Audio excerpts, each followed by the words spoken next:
Kızıltepe'de malumunuz 2008 yılından beri kopya çekildiği iddiasıyla ÖSYM Kızıltepe'de sınav yapmıyordu.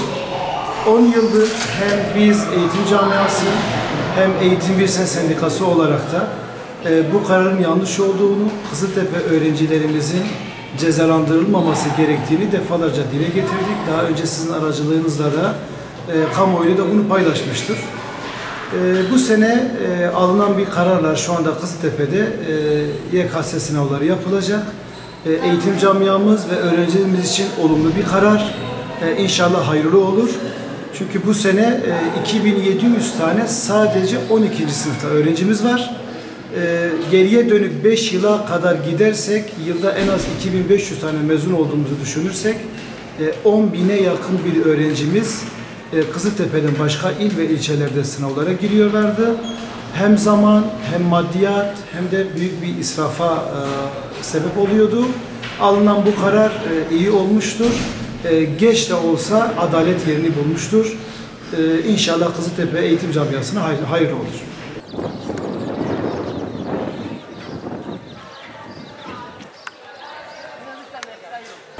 Bu seneki Kızıltepe'de de YKS sınav yapılacağı için çok mutluyum.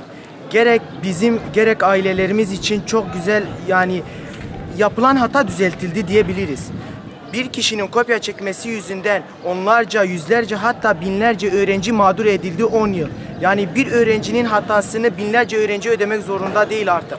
Ve şunu söylemek istiyorum, sınava giden abilerimiz olsun, ablalarımız olsun, yolda olan trafik kazalarını bir yana bırakıyorum. Orada otel bulma ya da orada bir akrabamız var mı onların yanında kalma gibi sorunlar artık ortadan kaldırıldı. Yani sınava 2 gün öncesinden oraya gitmek nerede, bir de aynı saatte oraya gitmek nerede? Yani arada çok büyük bir fark var. Bizim de diğer ilçeler gibi kendi ilçemizde sınava girme hakkını kazandığımız için çok mutluyuz. Kızıltepe halkına, daha çok öğrencilerine hayırlı olması dileğiyle. Cezanın kaldırılması bizim için ve bizden sonraki nesiller için çok iyi oldu. Çünkü önceki nesillerde yerleştikleri yerleri bilmeyenler oldu. Yani şehir dışına çıkma nedeniyle bilmeyen kişiler oldu. Bu yüzden çok sıkıntı yaşadılar. Gerekse bölgesel olarak bilmedikleri için bu çok iyi oldu bizim için. 10 yıldır, yani 10 nesil demek, bu hatanın bedelini ödüyor. Sıkıntılar yaşıyor. Yani çok mutluyuz bundan dolayı. İnşallah bir daha böyle bir şey olmaz. Sınavın hani kaldırılması çok iyi oldu bence.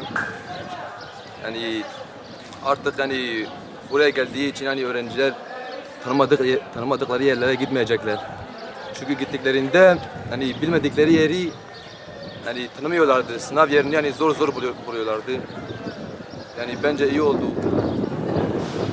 Çok sevinçliyiz yani. Önceki senelerde abilerimiz sorun yaşıyordu. Bir kişinin kopya çektiği için binlerce kişi mağdur oldu. Sorunlar yaşadı. Diğer şehirlere yani gitme. Bu yıl YKS sınavı Kızıltepe'de yapılacak. Çok mutluyuz.